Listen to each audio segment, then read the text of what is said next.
नमस्कार, म नेपाली बाबु। आज पनि हामी केही विषयलाई लिएर छलफल गर्न गइरहेका छौँ।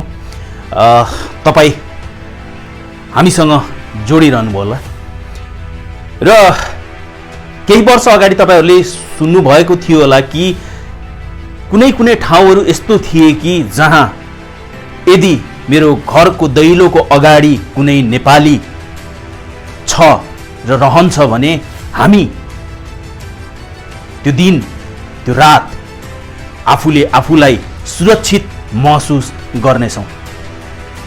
हुन पनि त्यस्तै नै भयो। केही वर्ष अगाडिको कुरा मैले कुरा गर्न खोजेको अफगानिस्तानको। हालैमा तालिबानले पूर्ण रूपमा कब्जा गरिसकेको छ अफगानिस्तानलाई। तर पनि जति बेला तालिबानले कब्जा गरेको थिएन त्यति बेलामा ती अफगानिस्तानीहरूले यही भन्थे कि जबसम्म हाम्रो घरको दैलोको अगाडि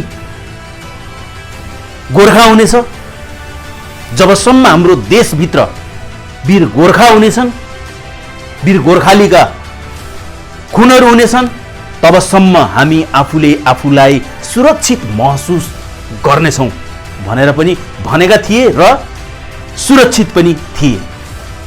तपाईहरूलाई थाहा नै होला, त्यही ठाउँमा एकजना हाम्रो देशको युवाले एकै रातमा 35 जना लडाकु तालिबानी लडाकुलाई एक्लैले कभर पनि गरे र एक्लैले समाप्त पनि गरिदिए।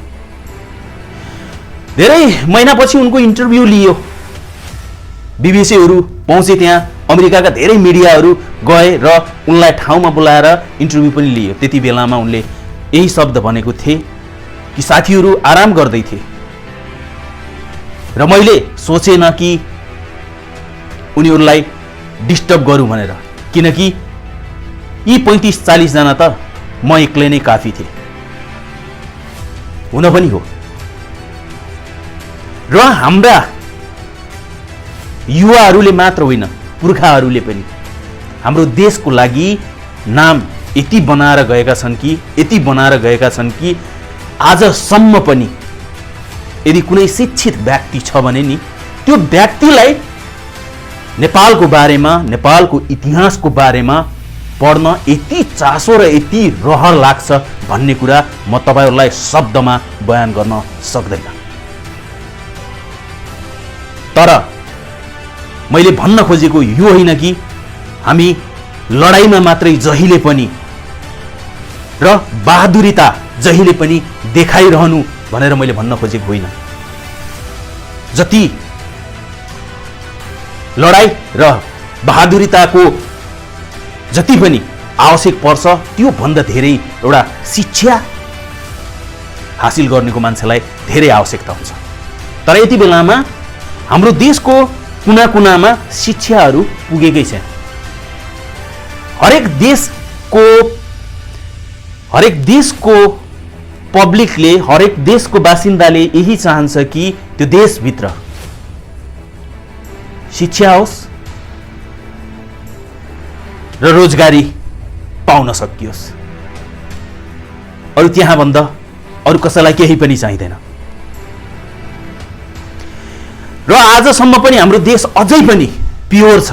जसरी अहिले पनि 24 क्यारेट गोल्ड भनिसकेपछि नम्बरी सुनमा गनिन्छ, 1 नम्बर सुनमा गनिन्छ, महँगो बिक्छ। त्यस्तै हाम्रो देश नेपाल हो। र नेपालमा कतिपय मान्छेहरूलाई आश्चर्य लाग्छ होला, अचम्म लाग्न सक्छ कि आखिर यति सानो देश छ हाम्रो, कहीँ खाल्टा छ, कहीँ डाँडा छ, राम्रोसँग रोड व्यवस्थित गर्न सकेको छैन, राम्रोसँग बिजुलीको व्यवस्थापन गर्न सकेको छैन, शिक्षाको व्यवस्थापन गर्न सकेको छैन। तर पनि धेरै कन्ट्रीहरूले, धेरै देशहरूले किन हाम्रो देशलाई आँखा लगाउँछन्? धेरै मान्छेको मनमा र दिमागमा यही खेलिरहेको हुन्छ जति बेला पनि। तर तपाईहरूलाई थाहा छ हाम्रो देश अझै पनि, मैले भने नि तपाईलाई, 24 क्यारेट भन्दा केही कम छैन। किनकि धेरै जसो ठाउँहरूमा ब्रिटिस घुसिसकेपछि त्यहाँ भएका खनिज पदार्थहरू धेरै त्यहाँ भएका जति पनि जे उनीहरूले भेटाउँछ त्यति बेलामा जे भेटाउँथ्यो हिरा मोती सुन चाँदी जस्तो सुकै खानीहरू भए पनि त्यो भनेको सबै कुराहरू आफ्नो ठाउँमा उनीहरूले ओसारिसक्यो र केही बचेकाहरू छोडिदियो, त्यो छुट्टै कुरा। तर यति बेलामा मैले मेन्सन गर्न चाहन्न कि मैले तपाईहरूलाई बताउन चाहन्न कि कुन कुन कन्ट्री त्यसमा सामेल थिए, कुन कुन कन्ट्रीलाई लुट्न सफल भयो र कुन कुन कन्ट्री चाहिँ धेरै जसो लुट्टी भनेर यति बेलामा नभनौँ र त्यसमा चाहिँ हाम्रो कन्ट्री पर्दै पर्दैन, हाम्रो देश कदापि पर्दै पर्दैन। हाम्रो देशमा कसैलाई पनि छिर्न दिँदै दिएन हाम्रा पुर्खाहरूले र अझैसम्म पनि हाम्रो देश 24 क्यारेट नै छ, अर्थात् प्योर नम्बरी सुन जस्तै छ हाम्रो देशमा। त्यसैले यहाँ के छैन, हाम्रो देशभित्र के छैन, हामीले चाह्यौँ भने यो देशबाट जे पनि निकाल्न सक्छौँ, यति कुरा ध्यानमा राख्नुहोस्। तर यहाँ लिडर कमजोरी भएको कारणले मैले मेरो देशलाई मात्रै भन्दैन कि संसारको कुनै पनि देशमा यदि लिडर कमजोरी हुन्छ भने त्यो देशमा कहिले पनि विकास हुँदैन। म तपाईलाई अलिकति दुबईको बारेमा पनि भनिदिन्छु, जुन आजको दिनमा दुबई हेर्नुहोस् त, र इतिहासमा दुबईको पाना पल्टाएर इतिहासमा कस्तो थियो दुबई, हामीलाई आश्चर्य लाग्छ। यति बेलामा यति ठुलो ठुलो टावरहरू छन्। हाम्रो नेपालदेखिबाट युवाहरू त्यही काम गर्नको लागि सिलसिलामा जान्छन्, युवा युवतीहरू हाम्रो देशबाट मात्रै होइन, संसारको धेरै देशहरूबाट चाहिँ दुबईमा काम गर्न जान्छन् र त्यहाँ सुविधाहरू पनि धेरै राम्रो छ। आखिर किन त हामीलाई लाग्छ कि दुबई पहिलादेखि नै पावरफुल कन्ट्री हो, पावरफुल इकोनोमिक पावरफुल भएको जस्तो हामीलाई लाग्छ, तर यो एकदम गलत हो।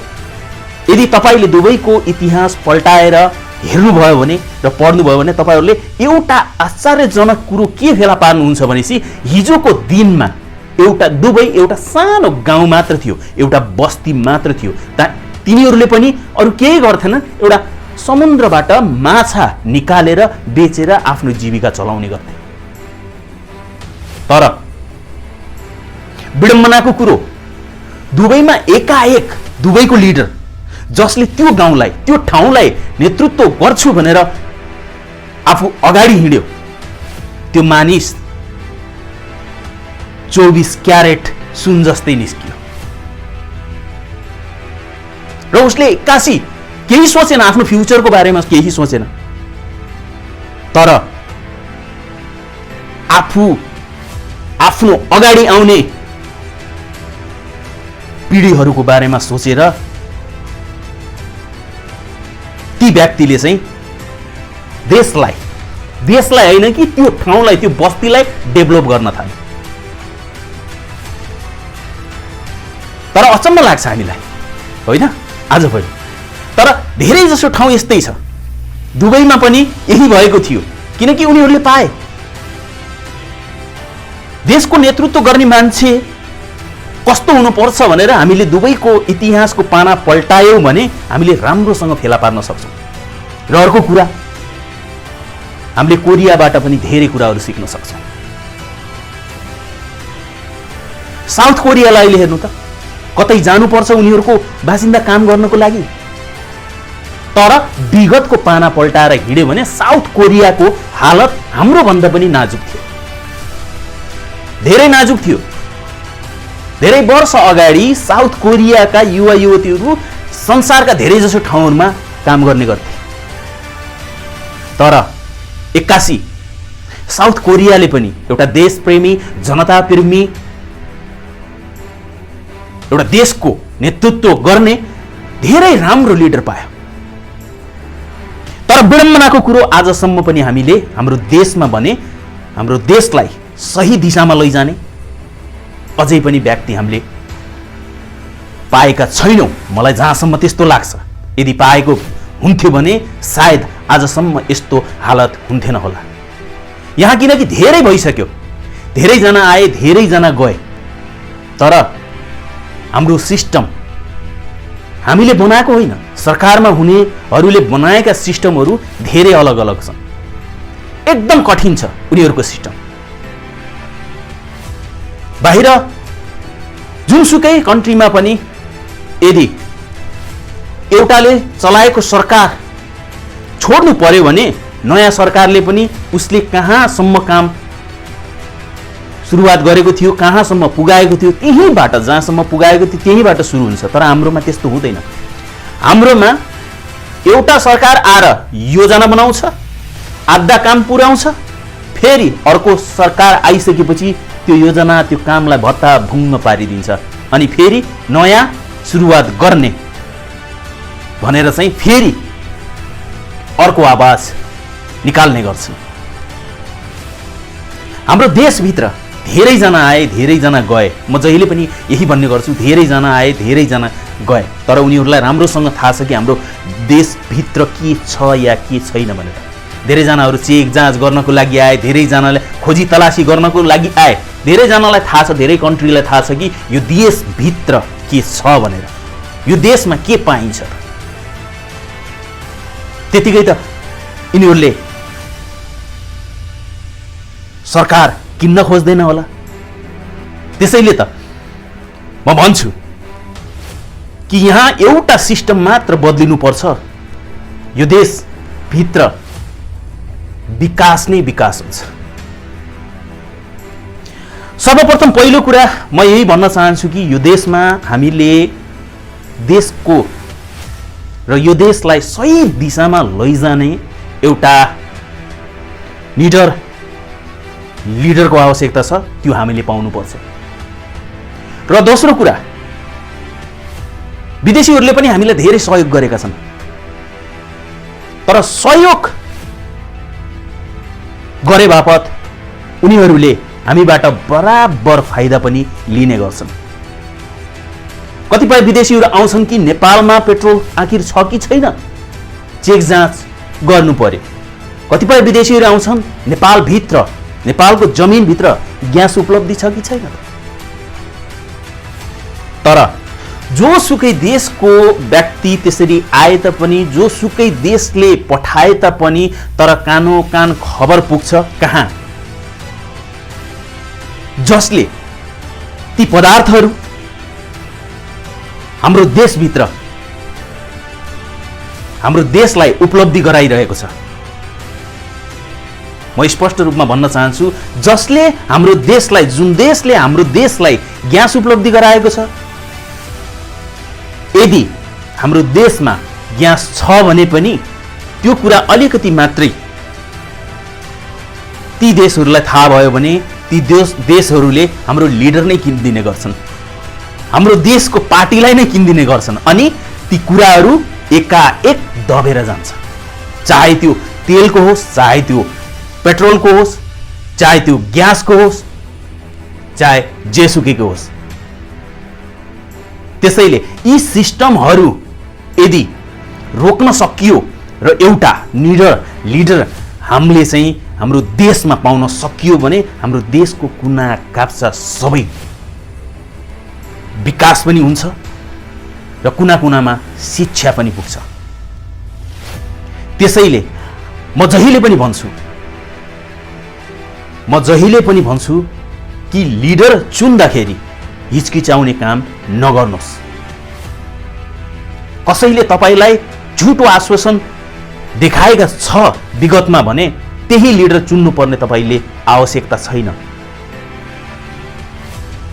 पार्टीले पार्टी मात्र हेर्छ, पार्टीले आफ्नो पार्टी मात्र हेर्छ। यहाँसम्म कि पार्टीका लिडरहरूले आफ्नै पार्टीको राम्रोसँग नेतृत्व गर्न सक्दैनन् भने देशको नेतृत्व कसरी गर्लान् भनेर यो चाहिँ हामीले राम्रोसँग सोच्नुपर्छ। त्यसैले जहिले पनि लिडर छान्दाखेरि तपाई आफूले छान्नुहोला, न कि अरूले भनेको लिडर। जय नेपाल।